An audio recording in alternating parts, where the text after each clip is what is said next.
This football stadium has been running on solar power for the last 15 years.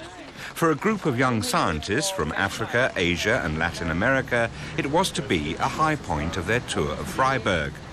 But even though the city is the sunniest in Germany, it's been raining all day.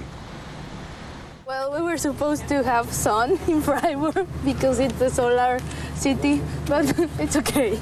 But because of climate change, you know. Frequently weather change.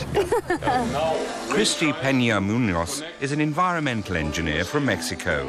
Here in the test laboratory, she's struggling with the power supply for the radio.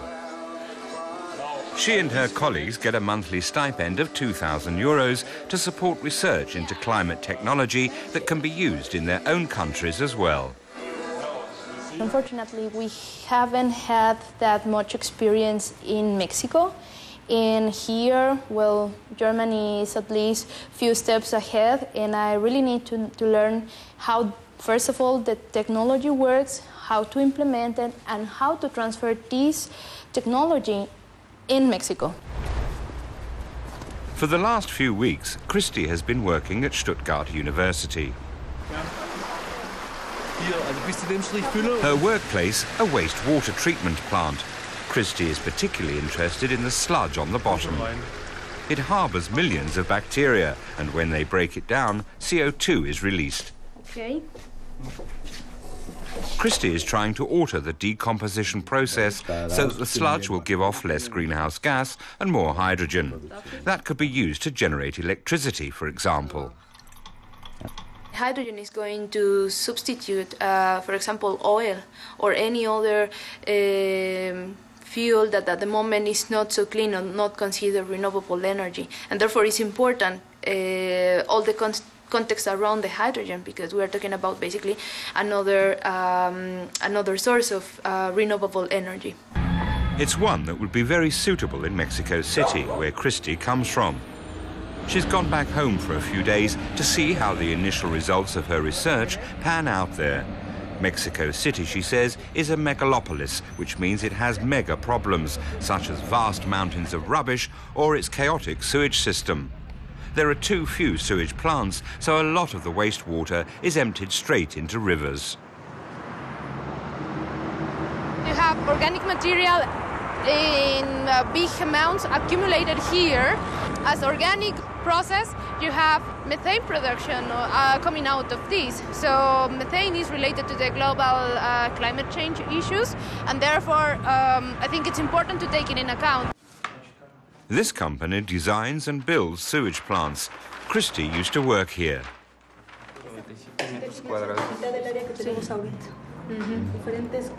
Her former colleagues are very interested in her latest findings.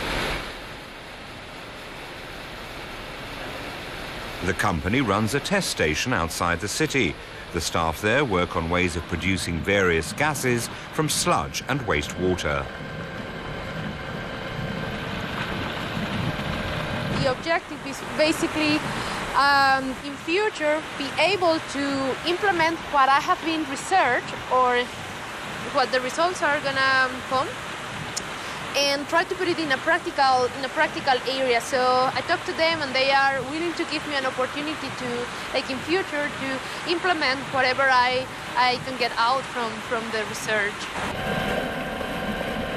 Energy from effluents wouldn't just be good for the environment. Sewage plant operators would also save a lot of money. At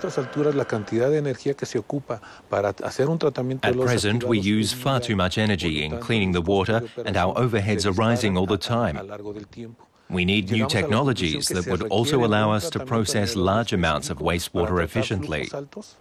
That's the only way we'll be able to cut our costs. And when the plant also generates energy of its own accord, then bring it on.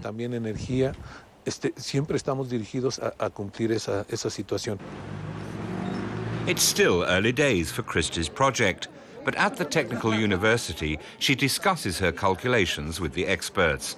She also wants to expand the level of cooperation between her university in Mexico and the one in Stuttgart. More students like her should now be going abroad. Green technologies have only recently started to take off in Mexico. This awareness is gradually spreading through universities like ours and people like Kristy. We have now started to look for technical solutions in Mexico for energy sources that don't release CO2 into the air.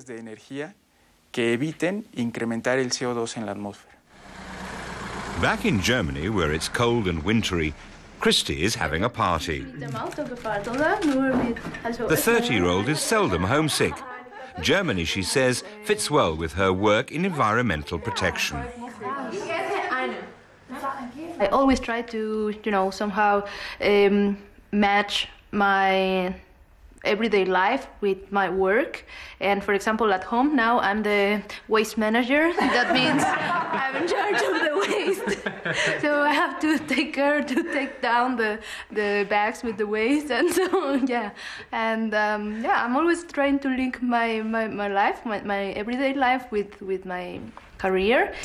She'll be staying here at least 8 more months. The university in Stuttgart wants her to write her doctoral thesis there. But afterwards she intends to return to Mexico because it's there that her knowledge is needed most.